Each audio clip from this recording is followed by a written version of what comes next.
Morning. There's a certain style in e-learning, so hindi siya yung parang sa residential, and I hope for the new learners and the old learners here, you will get some tips kasi personally, these are my tips. Hindi ko to din-download kung saan man sa internet, but these are my experiences. And I have been in OU since 2011 and never missed a semester hanggang ngayon. And aside from that, I've taken courses din sa Coursera. If you've heard of Coursera.org, I've been taking Coursera simula nung nagsimula sila. 4 pa lang yung university sa Coursera.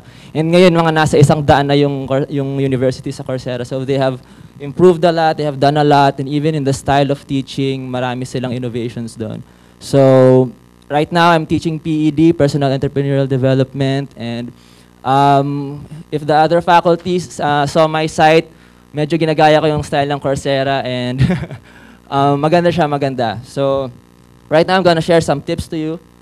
And especially right now, after nung Glenda, na tayong mga online learners, nahirapan tayo mag-aral. So, what do we have to do para makakope? Kasi, I tell my students na let's not make Glenda an excuse para hindi makapasok or makapag-aral. Kailangan gawan natin ng paraan. Some things I did after Glenda was, I bought some stuff, some gadgets, para makakope ako. Una, hindi ako bumili ng bag, humingi ako ng bag, ng backpack na malaki. So nandun yung laptop ko, nandun yung tablet ko, may extension cord ako doon, may solar lamp ako doon, meron akong mobile wifi, meron akong power bank, may USB fan ako. So lahat nandun. So what does that mean? It means na kahit saan ka mapadpad, mawalan ka ng bahay, or like us, 3 months kami walang kuryente. Kahit saan ako mapadpad, pwede ako mag-aral. Okay, so yun yung style doon. So we should have that resilient attitude, very adaptive sa changes, not making yung walang kuryente na excuse. Go to a restaurant, go to the mall, makicharge ka doon, kapalan mo mukha mo, makicharge ka. Ako nagdadala ng extension cord, lahat nakasaksak doon. Ginagawa ko yan dyan sa library dyan. So, nakikisaksak ako dito. So, I've been living with no electricity for 3 weeks. So, nung bumalik yung kuryente noong Tuesday, hindi pa rin ako gumagamit ng kuryente. So, somehow I've learned how to live without electricity. And right now, for your information, nakatira ako sa van ko. So, I made a tiny home, tiny van. So, doon na ako nakatira. So, kasi may bagyo daw ulit. So, tingnan natin kung paano tayo makabawi. Okay. I divided the discussion into 3. So, one is the 10 realities of online learning. Second is 3 keys to successful e-learning. Meron akong tinatawag na DFD. And 3, how to actually learn something online. The 10 realities of online learning. Number 1, no one is going to push you except yourself. Passive students will not excel. So I'm telling you right now na yan, that's a truth. Okay? So unlike sanay tayo sa residential mode of learning, so what we do, we go to class, sit down and listen, and hope for the best pagdating sa exam. So other students think that they can do the same sa OU or sa online learning na magbasa ka lang ng modules and kita-kits na lang sa exam. Okay? So what happens usually, para mga nangyayari sa amin dati at sa mga classmates ko, ginagawa namin yung ganong style. Pagdating ng exam, tambak ng aaralin. Okay? So, hindi siya ganon. And hindi ka pwedeng makinig ka lang dun sa teacher mo and expect na you'll get a lot from it. Kasi sometimes, most of the time, the teacher is just a facilitator dun sa forum. So you really have to study then on your own para yung mga inputs mo precious din sa teacher mo tsaka sa mga classmates mo. We'll talk more about that later. Number 2, you make your own schedule and find your own time for studying. But the teacher can post content anytime he or she wants to. Okay? So kung sa residential tayo, we have a designated schedule for our classes. So kung hindi Thursday or Friday, pwede tayo mag-isip na kung anong gusto natin. But pag nandito tayo, you'll never know kung kailan sasagot si classmate mong ginto, kailan siya sasagot. Okay? So, you have to be updated lagi. And there's no excuse na hindi tayo maging updated kasi meron tayong Facebook, meron tayong smartphones, meron tayong tablets, lagi tayong connected. So, hindi na excuse na hindi po ako makapag-internet. Kasi tayo, gumagawa tayo ng lahat ng makakaya natin para makapag-check ng Facebook natin. So, dapat yung attitude na yun, i-transfer natin sa pag-check ng My Portal natin. Okay? So, you make a schedule, be disciplined. So, by the time na mag-exam kayo, hindi mo na kailangang basahin yung buong module. Okay? So, tanggalin natin yung mindset na saka ko na babasahin yung module pag malapit na mag-exam. Okay? Number 3, inibilisan ko kasi mahaba to eh. Number 3, you look for your own learning resources. You cannot expect the teacher to hand everything to you. So you dig for information, and you go to the library, find your own resources, and huwag niyo expect na kung ano lang binigay ng teacher, yun lang yung aaralin nyo. Okay, so that's why mas double yung pressure pag online learner ka. Kasi you want to know more, in the first place, you should want to learn more. Okay, kasi you cannot really interact with your teacher, di kayo pwede mag-banding, so you really have to push yourself. For example, me, I take Coursera courses kasi doon ako kumukuha ng materials. Lahat ng naaaral ko doon, dinadala ko dito sa OU. So ang dating, parang ang talino ko kasi ang dami niyang alam. Hindi nila alam, simultaneously may tinitake akong ibang course. Okay, so yun na, alam na nila. Alam na nila. So yun ang ginagawa ko. So kahit hindi ko matapos yung isang course sa Coursera kasi you can unenroll anytime naman, nakuha mo lang lahat ng PDF tsaka video, alis ka na doon, tas lipat ka na dito ulit, okay? So, kung gusto niyo ng additional certificate, you can finish it. For example, an experience of that is, I took Introduction to Sustainability, first offering ng University of Illinois Urbana-Champaign. When I was taking that course, it was a very long course, very difficult. Parang ang grade ko lang doon is 30% eh. So, sobrang bagsakin ako sa quiz. Pero in-apply ko siya when I was taking Ecosystem Structure and Dynamics dito sa OU. So, marami akong nakuhang inputs from that. Number 4, no one is stopping you from checking your Facebook account. Social networking is online learning's biggest temptation and distraction, but it can also be an important ally if used properly and with discipline. Okay? Why? Bumawi ako dito. Bakit siya magiging ally? Kasi for example, sa class ko, ang tagal bago naging online yung my portal. So yung mga login credentials ng students ko, hindi nila makuha. Gawa nga na may technical difficulties. So what I did, being tech savvy and mahilig sa social networking sites, sabi ko, may schedule ako for PED. Ayokong malate tayo. Gumawa kami ng Facebook group at ginawa kong my portal yung Facebook group na yon. Okay, so kahit late dumating yung ibang students, alam ko na sila hindi mawawala ng Facebook. So nandun sila. So hanggang ngayon, kahit up na yung my portal, simultaneous ako. Parang nakasync yung Facebook group dun sa my portal. Pero sabi ko sa kanila, when you post sa Facebook, hindi graded yun. Ha? So sa my portal kayo pumunta. But I know mag-check kayo sa Facebook. So that is what I did to adapt. Okay? If yung phone nyo, kasi hindi ka pwede mag-reply sa my portal using your phone or your tablet kailangan talaga gamitin mo yung laptop mo or desktop. So I know that kasi tinry ko rin sa phone ko my portal, di ako maka-reply sa forums. So mag-check na kay Facebook nyo kasi Facebook may app Okay, so may app, makapag-check kayo, tapos may email pa yon. So triple yun, email, Facebook, tapos my portal. So wala talaga kayong kawala na hindi mag-check. So plus you get to learn your classmates, okay? So hindi lang sila faceless person na walang hobbies at interests, kundi mag-aral lang sa OU. Kasi ang haba ng mga sagot nila. Saan mo ginagawa nito sa buhay, di ba? Parang laging naunang sumagot, tapos ang haba ng mga sagot. Ano ba ginagawa nito? So pag nakita nila sa Facebook, at least you know what they're doing, di ba? Number 5, the amount of things you learn actually depend on the amount of things that you want to learn in the first place. This is very true. Parang, kunyari, may mga classmates ako dati na, wala naman ako natutunan dun Parang ganun. Wala yun ang nagbago ng buhay ko Parang ganun. It depends on the learner, okay? What you want to learn. You have to be active participative in learning Hindi to pwede yung tatambay ka lang tapos take lang ng quiz, recite ng konti. Hindi pwede yon, hindi effective dito yon. And as online learners, we really have to adapt how to learn kasi this is the new thing It's the new thing and it takes some time to really learn it. Ako, when I graduated sa UPLB 2007, matagal na ako kino-convince ng parents ko na mag-OU. Ayoko, di ko magets Bakit? Paano ka mag-aaral online? Hindi ko maintindihan. So 4 years ko siyang pinander.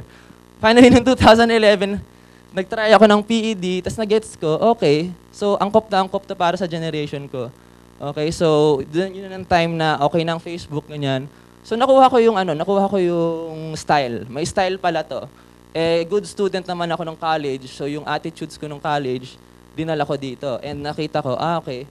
So, kailangan ko pala mag-step up as student. Hindi ko lang kailangan makinig. Number 6, this is very true. Internet speed is always an issue. Internet connection sometimes determine your success rate and dictate your patience level. Kahapon, nandun ako sa cafe, nag-work ako, update, nagsasagot ng mga forum posts ng mga estudyante. And nainis na inis ako sa internet ko kasi sabi ko sa sarili ko, ako masipag ako eh. Kung may mga deadlines, sinasabit ko yung agad. Pero, nadja-judge ako, gawa ng kabagalan ng internet ko. Okay? So, minsan mas mabilis yung utak natin kaysa sa internet speed natin. 1 week nang tapos yung paper natin, hindi natin ma-upload kasi ang bagal ng internet natin. Okay, this is a reality talaga. So, what you do is really invest in something, an internet connection na decent man lang, or look for a place kung saan malakas ang signal. Ako bumili ako ng Smart Bro, so product placement, no? Bumili ako ng pocket wifi para nasa bag ko lang to, kahit naglalakad ako, makaka-receive ako ng updates. Okay, so okay siya so far.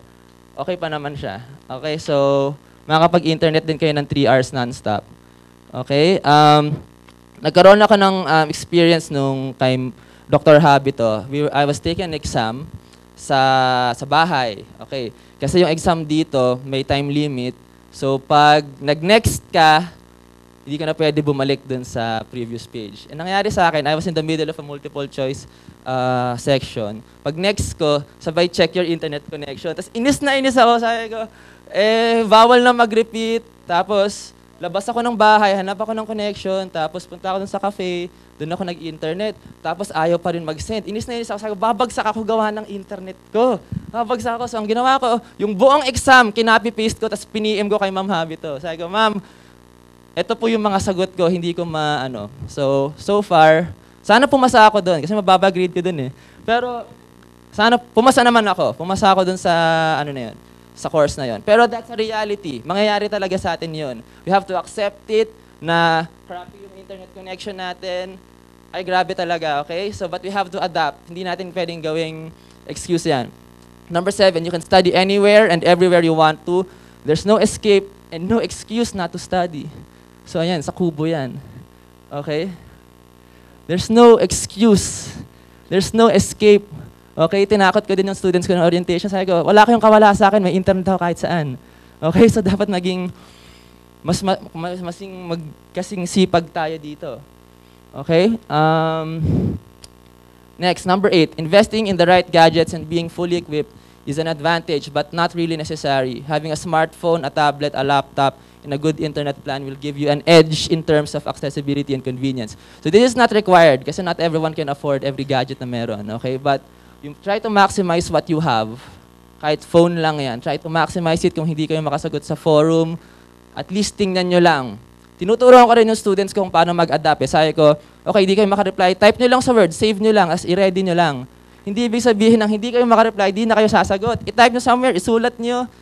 Yung mga style na natutunan nyo nung residential, i-apply nyo dito. Okay? So, wag kayo ma-feel helpless na hindi kayo makareply dun sa forum post. Marami tayong paraan na pwedeng gawin.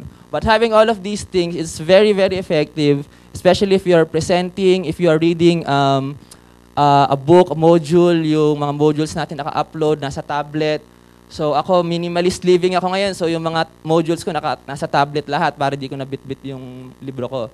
Lalo yung libro sa PED, napakapal. Okay, so nilagay ko sa tablet, okay? And that's it. So hopefully, we invest in these things. Power bank is very useful, okay? Sa CDR King, bumili ako, ganong Glenda. Meron akong power bank. Sinasaksak ko doon yung electric pan ko, tsaka tong wifi, okay? So kung bibili kayo ng maraming power bank, pwede na kayong hindi gumamit ng kuryente sa bahay. Maki-charge na lang kayo sa ibang lugar, tapos punuin niyo yung mga power bank niyo, okay? Okay, yan, style. Okay, tapos bili kayo ng solar lamp. Kasi para di na kayo mag-ilaw sa bahay. Number 9, you make things happen and make the course interesting for your teacher and classmates. Like in every online community, this is important, like in every online community, it's the people who make learning interesting. Sanay tayo sa internet. Nabutan niyo yung chat room, IRC, yung mga ganyan. Yung mga forums, pag merong sira yung gadget nyo, papasok kayo sa forum. Or kung addict kayo sa isang game, papasok kayo sa isang forum. paano naging effective at fun yung mga forums na yon? You learn a lot. Actually, 90% of what we know, nakikita lang natin sa Facebook eh. Uy, alam mo ba, sabi doon, ano daw, ganyan, trivia. Nakita mo lang may nag-repost lang sa Facebook. Okay, so lahat natututunan natin sa internet. Aminin natin yon. Okay, so, ikaw, dahil lagi kang online, so much is expected from you. Dapat may contribution ka sa klase. Mamaya papakita ko kung paano nyo gagawin yan. Dapat may contribution kayo sa klase. Huwag kayo asa sa classmates nyo, huwag asa sa teacher nyo. Gawin yung interesting yung sarili nyo. Okay? Para every time na sasagot ka, nakaabang lahat. Okay? Hindi yung, ito na naman si ano.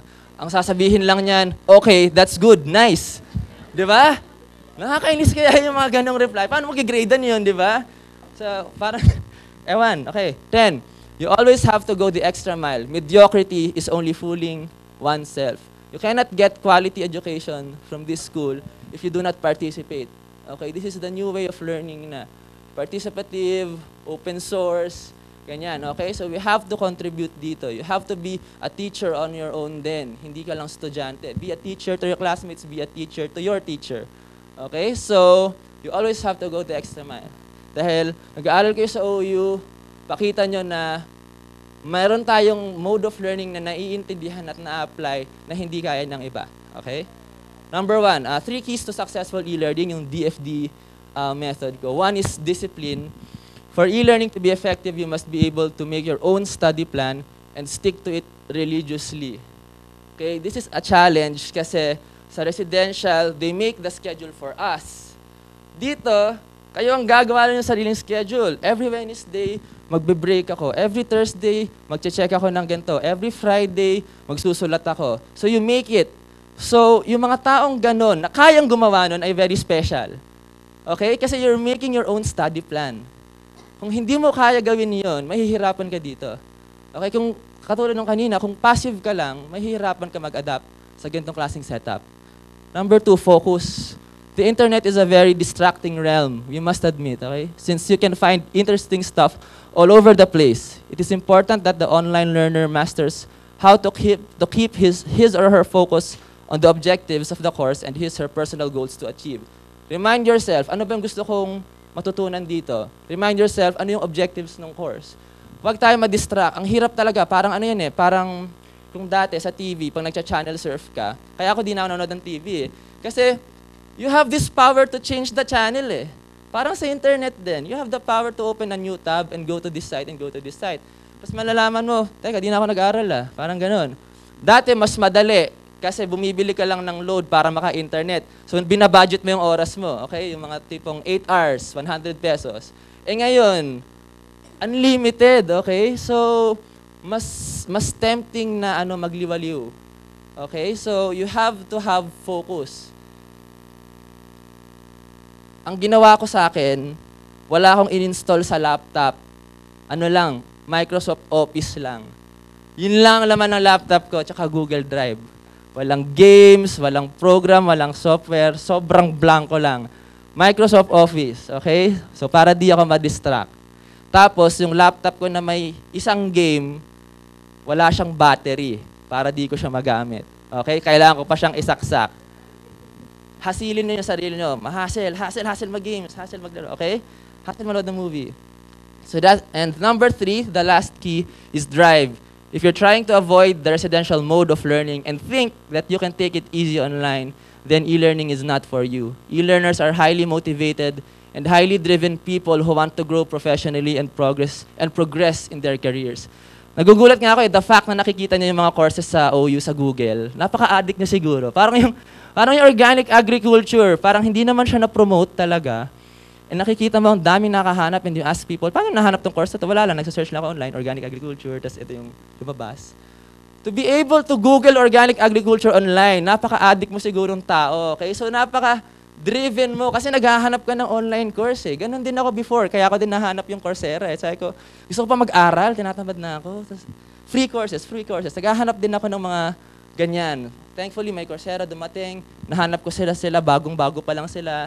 And we didn't expect, within a year, sobrang laki na ng Coursera.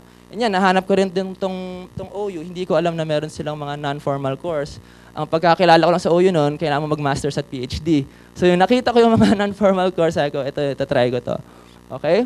So you have to have discipline, focus, and drive. Discipline, focus, and drive. Yan ang qualities ng isang online learner. Okay? You need to have all of those to be a successful e-learner. Okay, let's go to the practical side na. How to actually learn something online. Okay, for the new students, makinig kayo sa mga old students, let's update yung mga alam nyo. 1, set a strict schedule for hardcore and in-depth studying. At least 1 full day, preferably a weekend. Usually nga weekend talaga. As in hardcore, tutukan.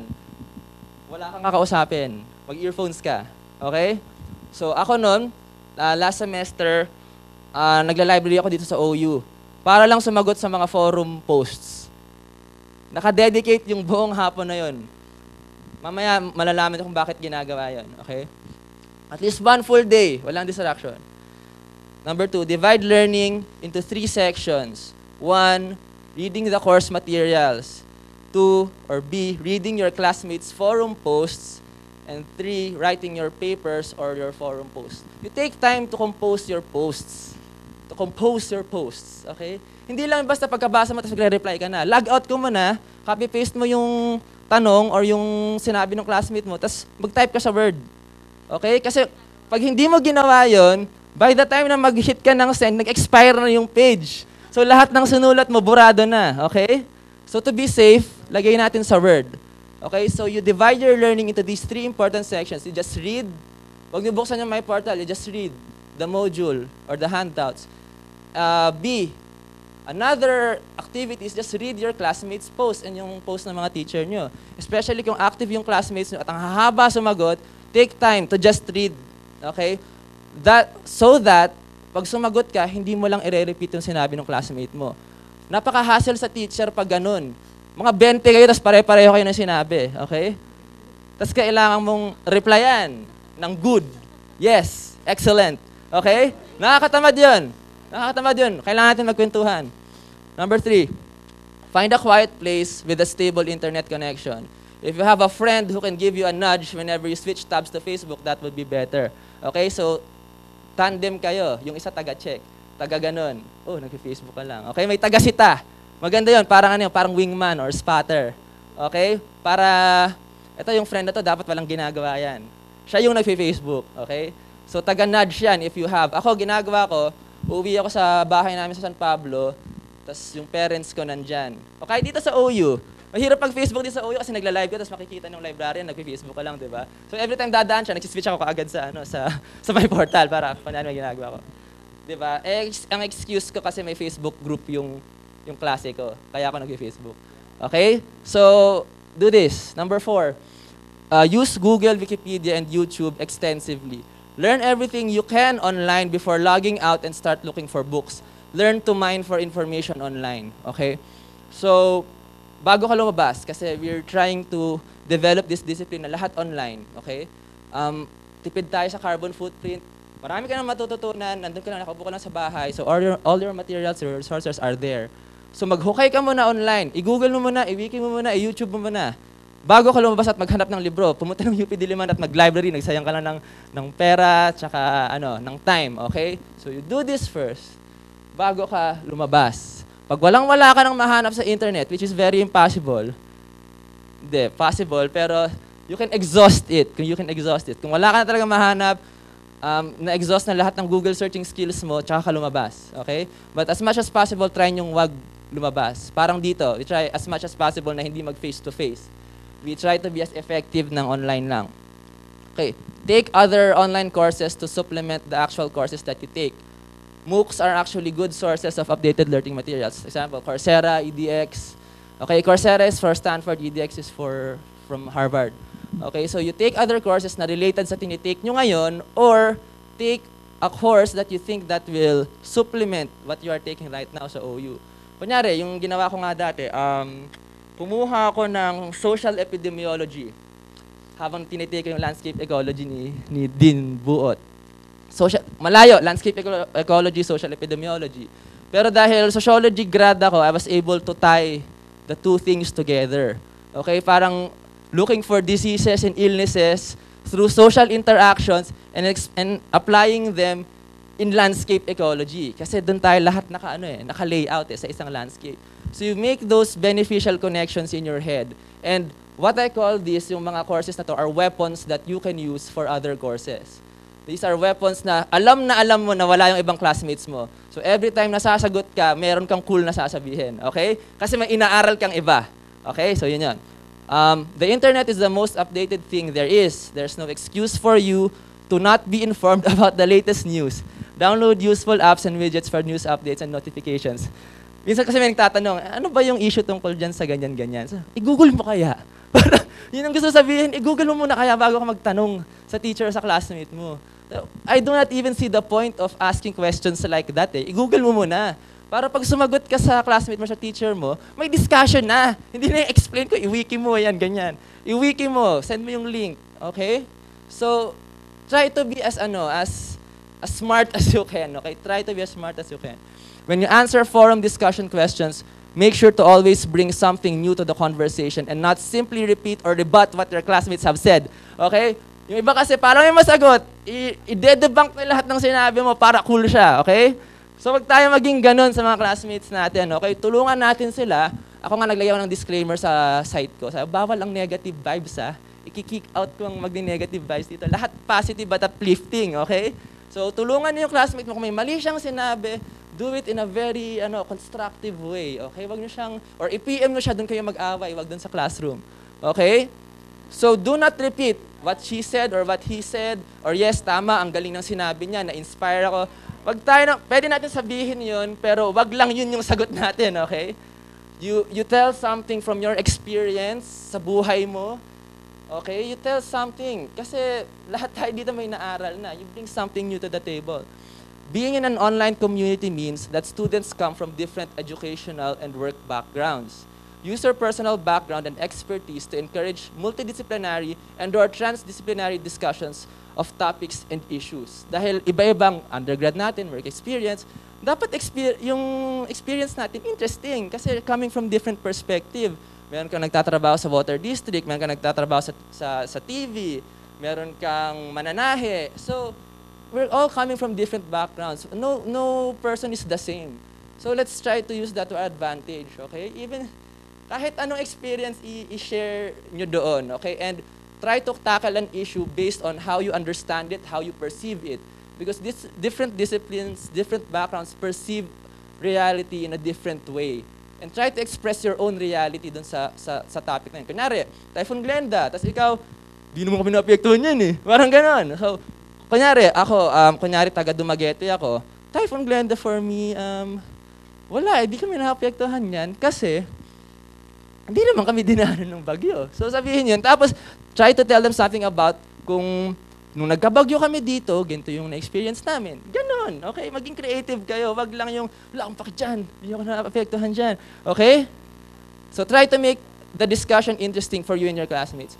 Don't ask, ito yung sinabi ko kanina, don't ask questions that you can Google. Remember that, patato nyo dito. Don't ask questions that you can Google.